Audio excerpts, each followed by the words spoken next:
I'm so happy that you're here today because I'm diving into Love is Blind Season 8, the second episode. Hi, I'm Dr. Pam, therapist and passionate couples counselor. And today's takeaway is that a strong relationship isn't just about chemistry, it's about so much more.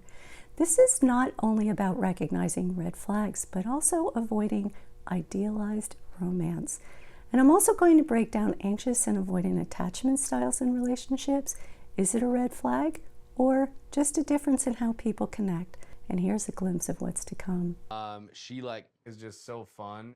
Honestly, my thought was WTF. Would you get engaged with me? What just happened? Maybe a little bit of a trigger for me because He's not wrong. Relationships between anxious and avoidant attachment styles can be very challenging, but they are not impossible. So let's just dive right in with Daniel and Taylor. I love my dad, and he's had a piece of my heart recently. It's unfortunate that it takes an illness or something to make you realize those things. It's just, that's real life. There was zero empathy in his response. She had just shared her fear of losing her father to an illness, something so deeply frightening and personal and painful. And his response, that's real life. And then on top of that, he shifts the conversation to his gratitude for his parents. Yeah. I remember playing catch with my dad.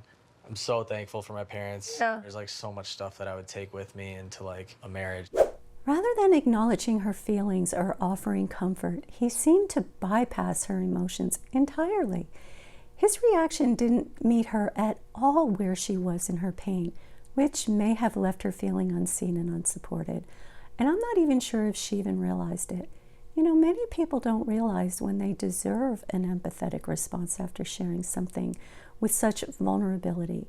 Sometimes people overlook deserving empathy because they are conditioned to downplay their emotional needs, especially if they grew up without much validation. I haven't had very many long-term relationships. Yeah. And I'm looking forward to a marriage where I get you flowers or just randomly write you a little note. I love the little things. The little thoughtful things matter in a marriage, but I wonder if Daniel has a realistic understanding of what marriage truly requires, given that he's never been in a long-term relationship. It raises the question, why is he going on a show to jump straight into marriage? And how does he know he's ready? I mean, the truth is none of us are ever fully prepared for the challenges of marriage, but having at least experienced a long-term relationship can provide some insight into yourself and what it takes to sustain a partnership. This is definitely something she should explore with him, but instead she says this. Something as small as, I say I'm hungry, and there's a knock on the door 20 minutes later and it's my favorite food or something like Taco Bell. That makes me happy. As I said, these little things are very important, but I sometimes worry that not only are people not prepared for the reality of marriage, but they idealize marriage, especially in the beginning when you fall in love. The excitement and the emotional high of falling in love can create a romanticized view of what marriage will be like, making it easy to overlook the challenges that inevitably will come. When reality sets in, some couples struggle because their expectations were based on an illusion rather than complex, evolving nature of a long-term partnership. They should discuss things like how they handle stress and what they need after a long, hard day at work. Some people need time alone to recharge, while others seek companionship and want to talk about their day. These differences are completely normal. The real question is whether they can accept and respect each other's needs rather than seeing them as problems. And I realize these are not, sexy conversations to have, but they are the conversations that will help you understand if you are choosing the right partner for a long-term relationship. are you a health nut? I love food. I'm a huge foodie. And if I'm gonna be going out to eat, I'm gonna order what I want, Yep. And Love that. it's probably something I need to work on. That's an important question because it gives insight into their lifestyle and beliefs about health, and it helps determine if they're aligned in how they approach wellness and daily habits. I grew up in a very strong Christian household. There's a lot of things that I believe about the Bible and the Christian faith I'm not religious. I was raised Catholic. I do think there is a higher power. This is another important topic. These kinds of conversations help people learn meaningful things about each other, like their values and their beliefs. And this matters because understanding these things about a person can help you decide if you are truly compatible in the long run. It's not just about agreeing on everything, but about knowing if you can respect and navigate differences together. The thing for me that's really tough about religion is my sister Lisa, she's gay. I find it difficult to go to a church and when it's like love thy neighbor, but LGBT is going to go to hell. For Sara for opening the door to this conversation, because being in a relationship with someone who does not accept and embrace someone that you so dearly love can be beyond challenging. And for her, I think it's a non-negotiable. I hate the word religion. I like using the word faith. Oh, I love. So would you feel comfortable being around my sister? 100%. Okay, Yeah. so like, would you go to Pride weekend? Yeah, no discomfort around that community at all. I love that she wants to gauge how comfortable he would be by asking him if he would even go to a Pride weekend with her. That's a great question because it goes beyond just words. It shows how open and supportive he truly is. It's one thing to say you're accepting, but being willing to actively participate definitely shows a deeper level of willingness to engage with something that is so deeply important to your partner. Do you go to church like every week? I do. Okay. So would you want your partner to go with you? I would prefer it, yes. I am open to finding a church that accepts all people and others. I would suggest that they dive a little deeper into discussing their religious beliefs and expectations, because when he mentions wanting his wife to attend church with him, it raises this question. What other lifestyle expectations does he have for marriage that revolves around religion? It will help them learn if their values and future goals are similar and what's flexible versus what's non-negotiable. That being said, this was a very emotionally mature conversation. Both of them engaged in vulnerable sharing.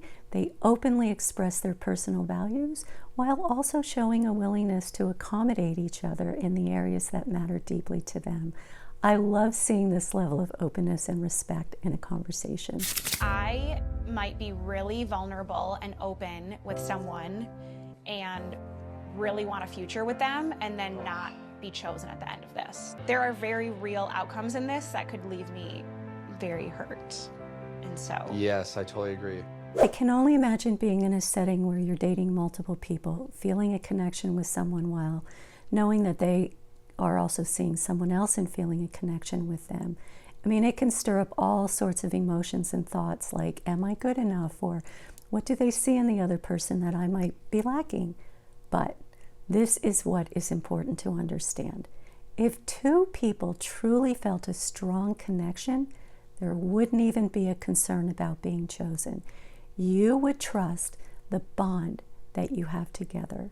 A healthy relationship isn't about being chosen. It's about building real connection and trust.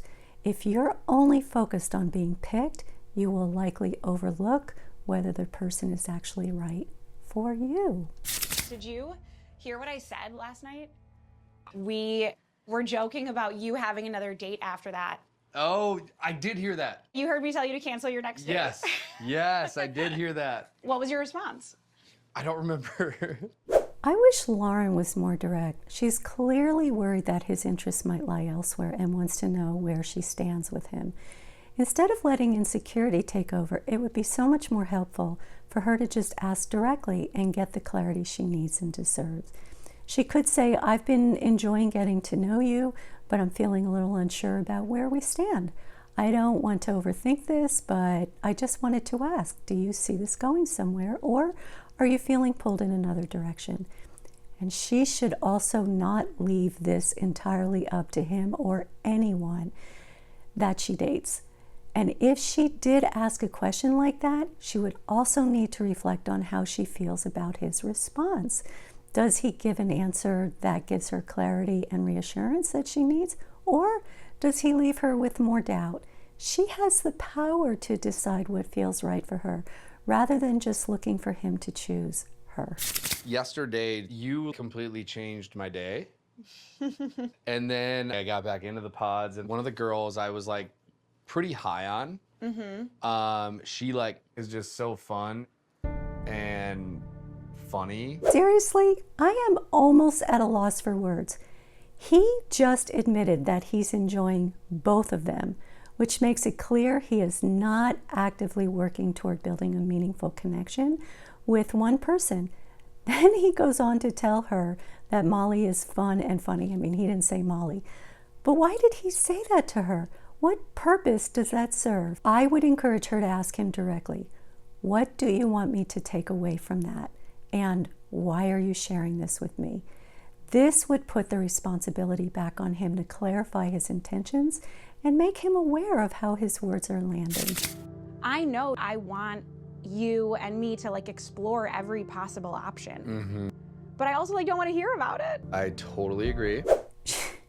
She needs to start challenging him when he says he agrees with her, because at this point those words feel empty, just something he says without real meaning. She should also pay close attention to how he responds when she shares her fear of getting hurt.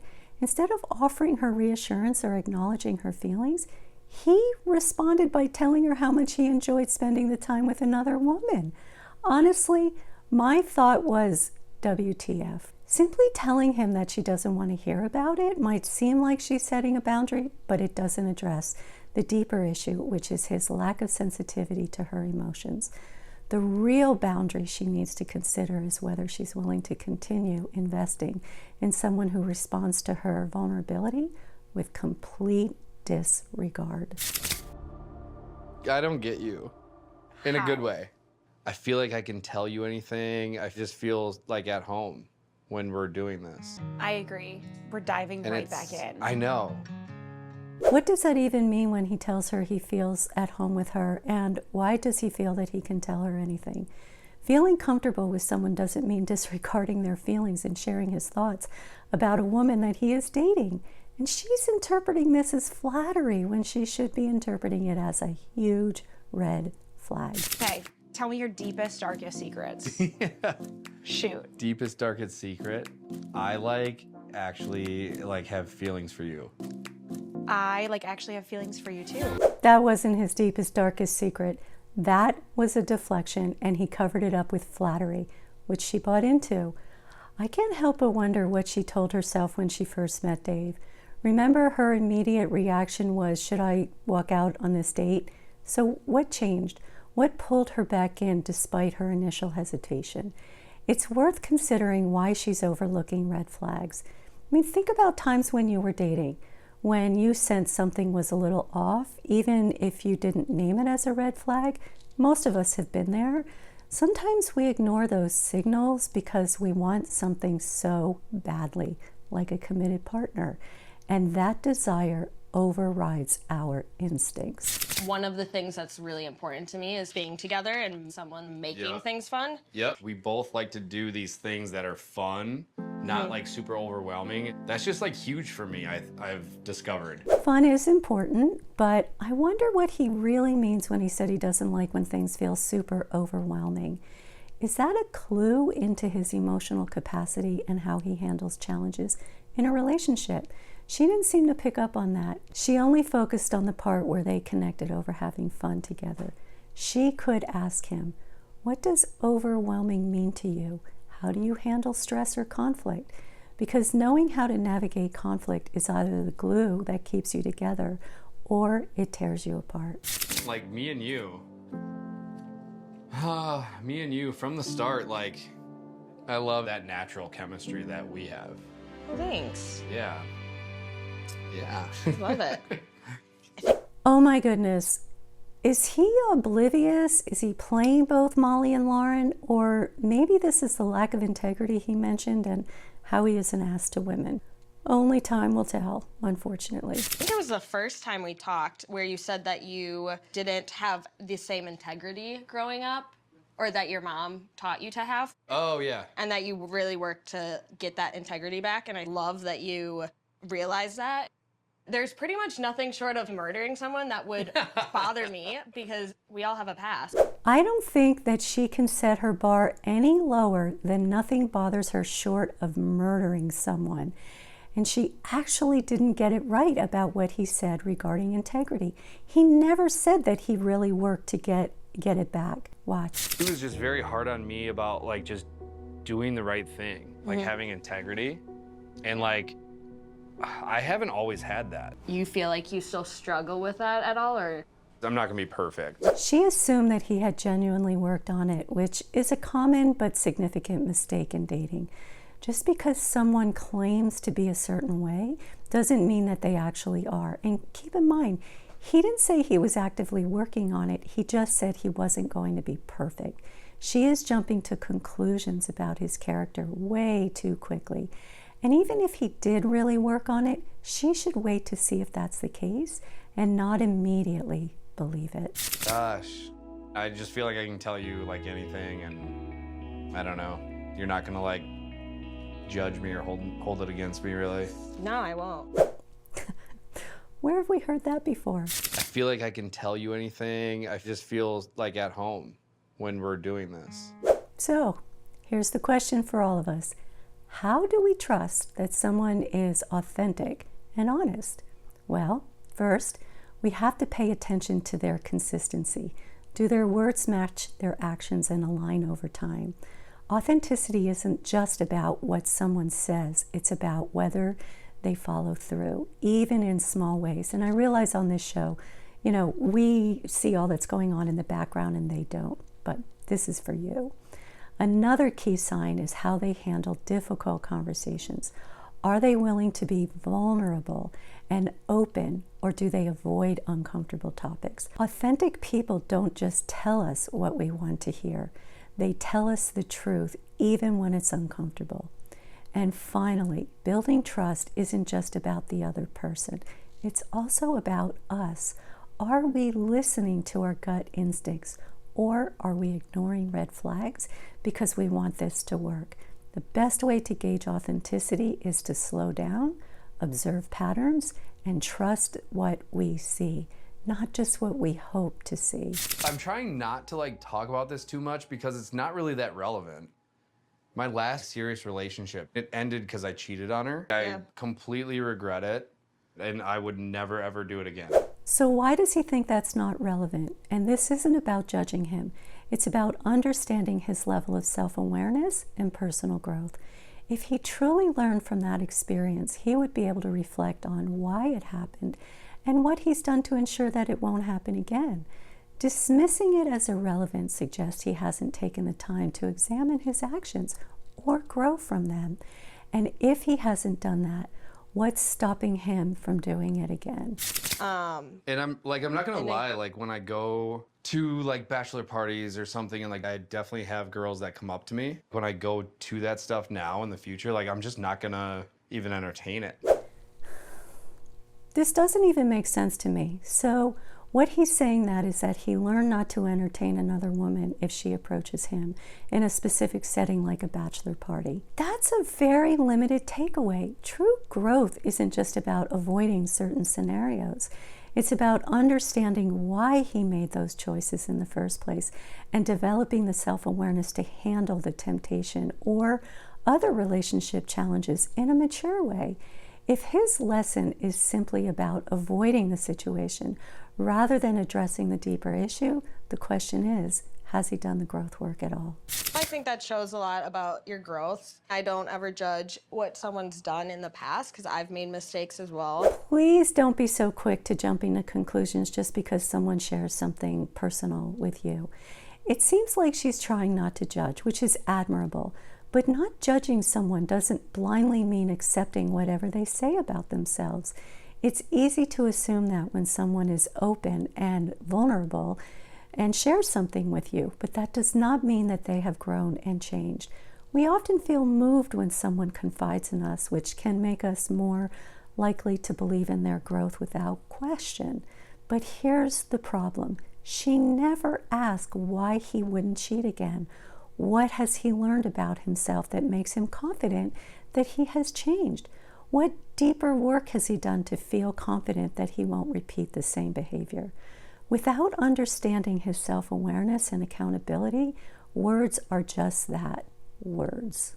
Personal growth isn't about promises. It's about consistent action over time. It just shows me how important finding your person is, and like family is, and like my grandma. I stepped away from my job to like help, just seeing how her mind's not all there, and like she still loves my grandpa. So I'm tearing up actually to more than just the clip I just showed you, because I'm remembering the whole scene in the show, and it just was so sad and yet so touching. I have talked a lot about the importance of asking the right questions, but equally important is how someone responds to your vulnerable sharing. Let's see how Joey does with that. I am so glad you feel comfortable sharing that, and like, that is super important to you. I can tell for sure. Oh yeah.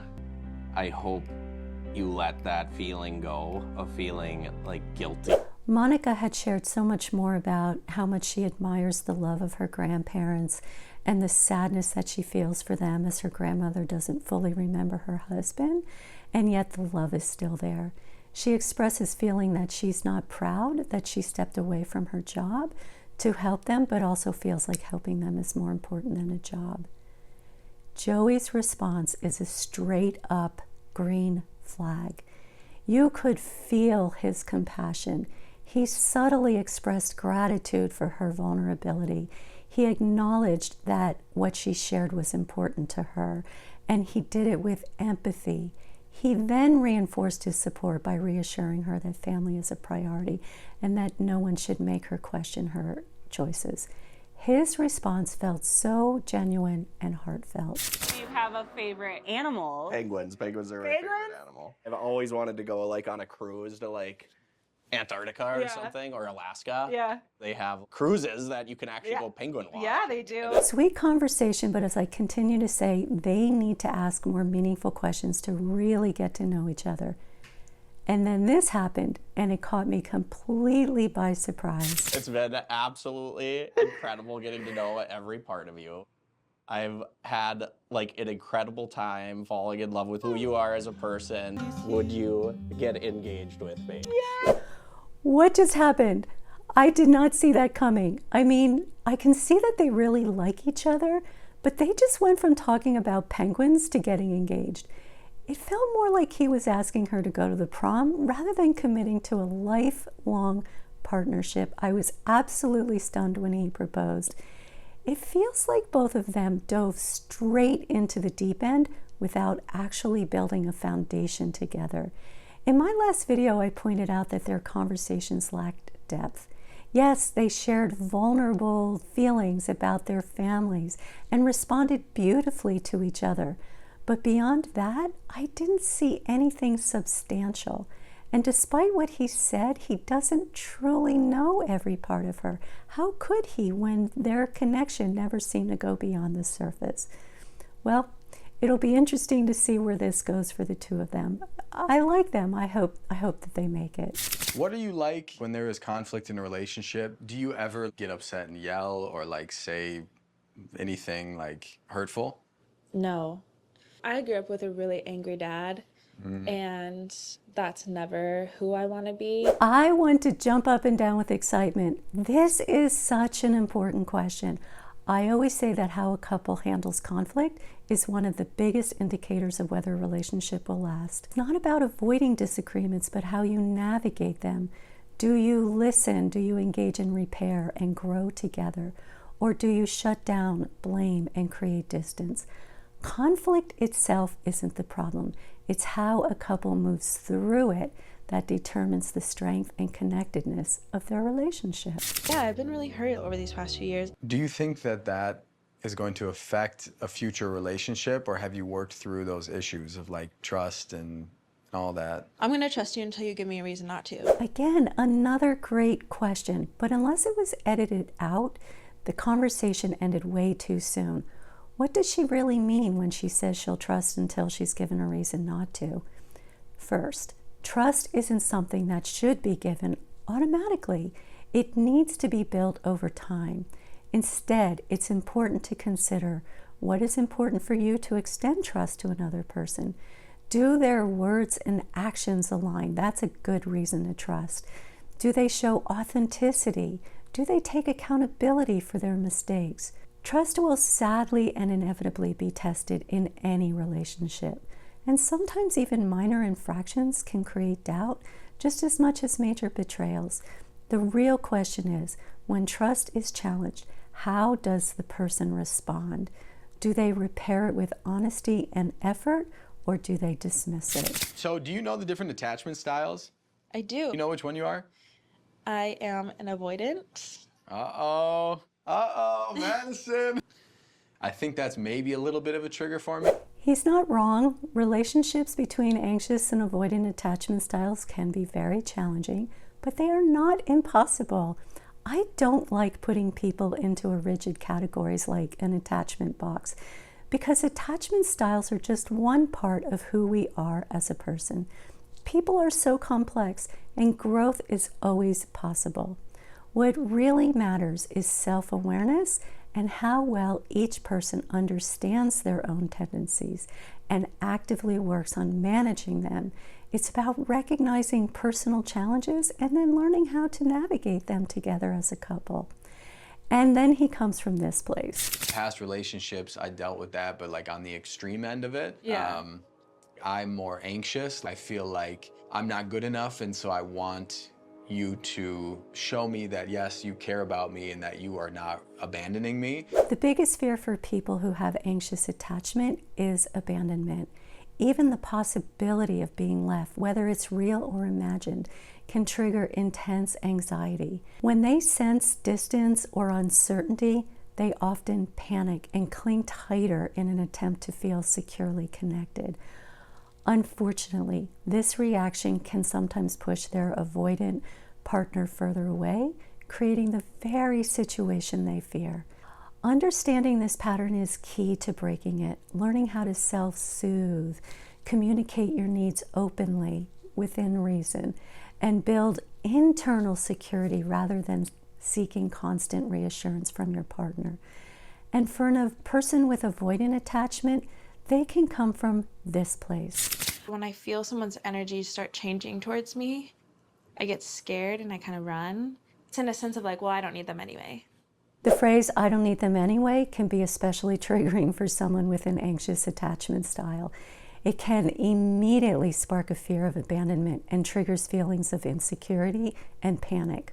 Like I said, real work is building confidence and security within himself and trust in the relationship rather than seeking constant external reassurance. For someone with an avoidant attachment style, the instinct to say "I don't need you" is often a defense mechanism to protect themselves from vulnerability. In a relationship, they can work on this by recognizing when they are emotionally pulling away and pause and ask themselves, am I distancing because I truly don't want this, or because I'm afraid of meeting someone?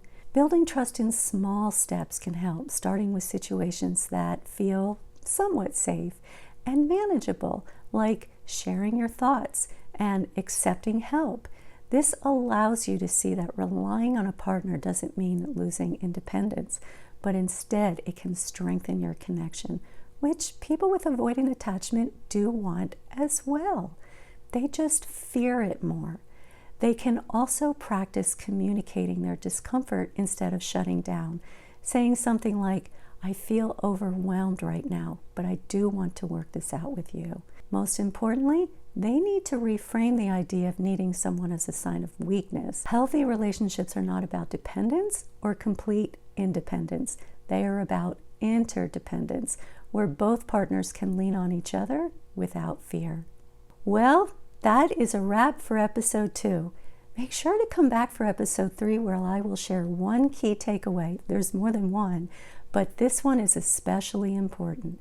It's how to avoid approaching dating like you're back in high school. If you found today's tips helpful, please give this video a thumbs up and share it with someone who might benefit. And don't forget to subscribe for more insights on love, relationships, and personal growth. See you next time.